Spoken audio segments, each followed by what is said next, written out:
Hello, everybody, and welcome to the Aardvark Accessibility Podcast. My name is Natalie Garza. I'm one of the co-hosts, and with me today is... Natalie MacLeese, the other co-host.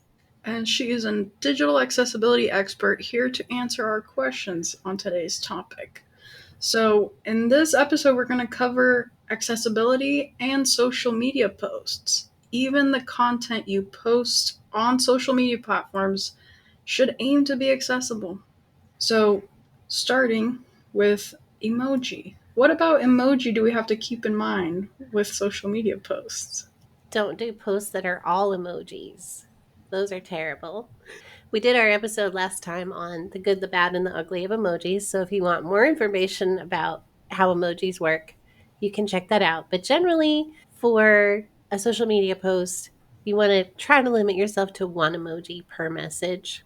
And don't put it at the beginning. It's better if it's at the end of the message. So that way it's not blocking somebody from getting to the rest of the message. But very quickly, the emoji gets read out to a screen reader. It does not announce that it's an emoji. It just reads the name of the emoji. So we'll just say like slightly smiling face with no context, no hint that it's an emoji. So it can be very odd experience if there's lots of emojis in a message. And also, I've seen a lot of social media posts using emoji lists to replace the bullet points. Yeah, that one is pretty rough for screen reader users. So try not to do that. If you need to do a bulleted list, you can actually use the Unicode bullet character, which just gets read out as bullet, and everybody can understand what that means. So if you really need bullets, try to use that one instead. Oh, I see. So, if you're going to use the emoji, let it be the little bullet emoji. Is that what you're saying? Yeah, I think it's not even technically an emoji. It's just one of the characters that's in a font. Oh, I see. This is just a copy paste in? Yeah. Alright. Next on the list, we have links versus shortened links. Yeah, so most social media platforms don't let you do what you would do on a website where you can take a word or a phrase, link that, and have the words that are visible be different from the link, right? So, like on your website, you could be like, check out our pricing, and that whole phrase could be a link to the pricing page. You can't usually do that on social media platforms, which means that you have to put the text of the link directly in your social media post, which is then going to be read out character by character to a screen reader user, which is not a pleasant thing to listen to. Nobody wants to hear HTTP://. Nobody wants to hear that. So if you are going to be sharing a link in a social media post, it's better if you use a shortened link. So at least then somebody only has to listen to, 10 or 12 characters and not the whole thing from beginning to end. Does it give you the option to skip a link that's really long like that, or you just have to bear with it? You can skip characters.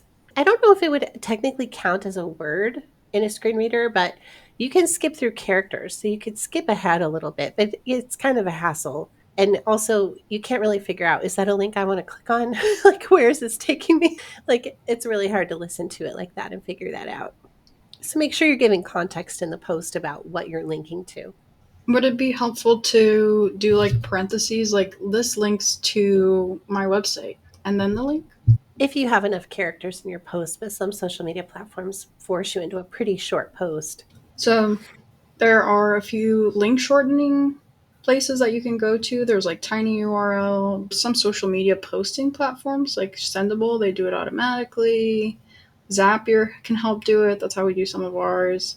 LinkedIn replaces it sometimes with a shortened link and sometimes it doesn't. I don't know what the rules are around when it decides to do that or not. All right. So then we also go into the topic of images, which are all over social media. Yeah, if the platform makes it possible to add alt text to images that you share, please do that. Some of them, that is very easy. It's right in front of your face when you are adding an image. There will be an alt button right there or an alt field, and you can just fill it in. Other platforms really make you work for it, and it's buried 3 options deep in menus. But you could look up online or ask an AI like how to do it on whatever platform you happen to be using. So if that's at all possible, make sure to do that. For the platforms where you can't add alt text on images, make sure to put the alt text in the body of your post. So it's mostly on platforms that let you have long posts that this is a problem, that they don't have an easy alt attribute. So adding it to the body isn't a problem, right? Like the really short platforms like Twitter and stuff, they let you add alt text. So you don't have to worry about it on those platforms. But on platforms where you can't add it, go ahead and put it in the body of the post. And if you are sharing on a platform that lets you add alt text and kind of gives you unlimited length on posts, put it in both places. It's just the most friendly way to do it so that people can get that information whichever way they prefer, as like the last thing in the body of your post or as alt text on the image. So have both of them available. Would you put it like after the hashtags? Yeah. And you can always just say like alt text for the image in this post. Yeah. And when it's the very last thing, it's easy for somebody to skip if they don't want to listen to it. All right. And then the other part about images too, try to avoid text inside the images. And if you do, make sure to spell it out what's included. Yeah. If you're sharing an image with tons of text in it, that text has to be in the alt text. Or included in the post. Or included in the post, sure. It does get kind of crazy with like an infographic though. What would you say would be the best option when it's a big infographic? Then you would probably, if you have room in the post, put the whole long description of what's happening in the infographic. And if you don't, you'll have to put it up online somewhere and link to it. That's true. You could always link to the transcript somewhere else or the extended description. Sure. All right, so we did emojis, short links, images. What about the text itself? Yeah, so the first thing that you want to do is make it really easy to read.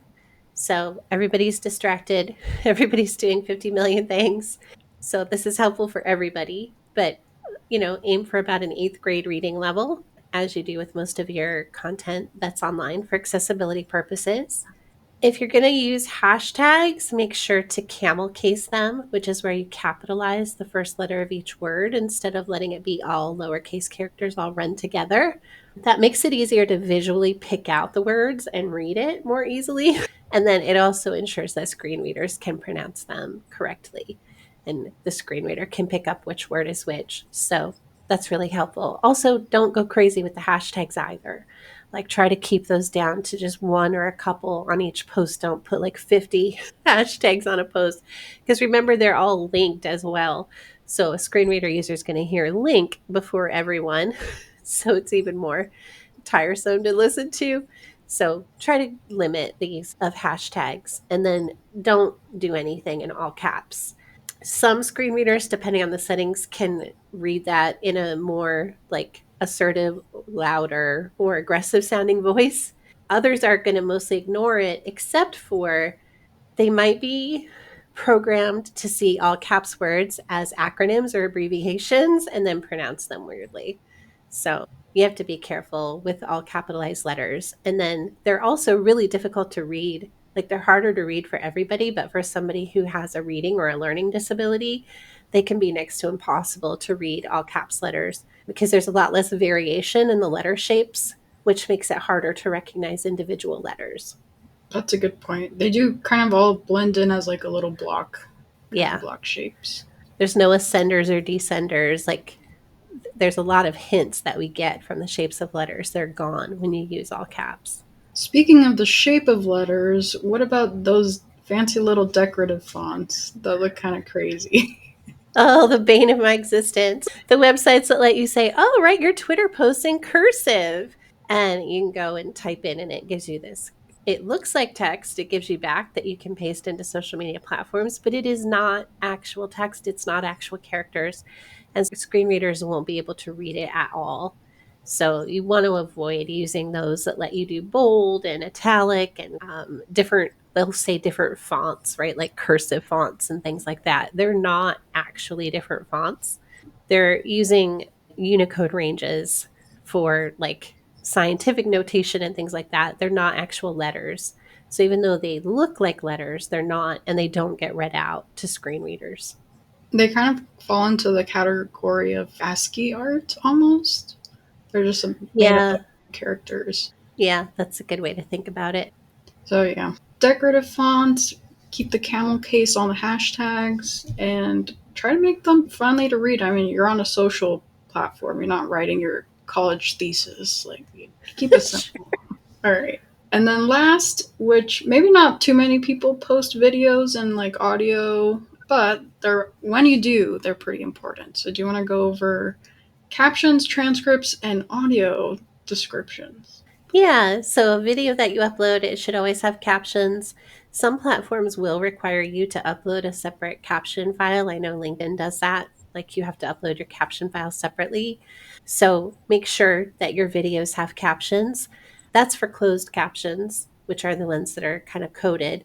If you're going to do open captions where they're edited directly into the video, be really mindful and make sure that they're very visible and easy to read. You can also do a transcript. So just like a printed out, like reading a play of who's talking and what they're saying as just like one big document. So have that available. You could link out to it. Maybe you could put it directly in your post, depending on the platform and how long it is.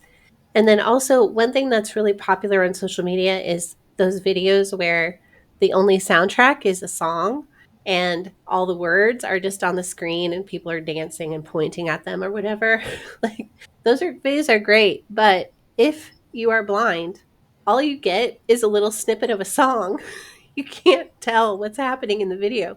So you want to make sure that there's audio description, that any information that's being conveyed visually is also being conveyed in an audio format so that somebody who can't see the video can still get that content. So to just be mindful of that. And, that could be a transcript, but you could also just speak the words instead of just having them appear on the screen. So, we talked about emoji, shortened links, images, text, video, and audio for your social media posts, but your website's another big part of your online presence. Where can you go to check if your website's accessible? Hey, come on over to aardvarkaccessibility.com. You can scan your homepage for free, see what all the issues are, and get information on how those issues can be fixed. Yeah, go check out aardvarkaccessibility.com to scan your homepage for free. And with that, we're going to wrap up episode 32 of the Aardvark Accessibility Podcast. Thank you guys for joining us. We'll talk to y'all next time. And now, for you YouTube and LinkedIn viewers that stick around, this is a segment in the video where we do our emoji thumbnail poses. And this week we chose cowboy hat smiling face. Okay. Sorry, I came up way too thick with that, you guys. I'm sorry. I live in Texas. I have permission to talk like this. You have permission from the Yes. governor of Texas. Yes, from Governor Greg Abbott. He told me I could talk like this. So, this is really easy. I'm just going to edit a cowboy hat onto the both of us. Okay. So, go ahead and you go first, Natalie. He looks very excited. He does. I think you have to, kind of move your jaw a little bit. Oh, yeah? To the side? Mm-hmm. I think that really gives off, a cowboy country feel. If I do say so myself. So, with that, we're going to cut.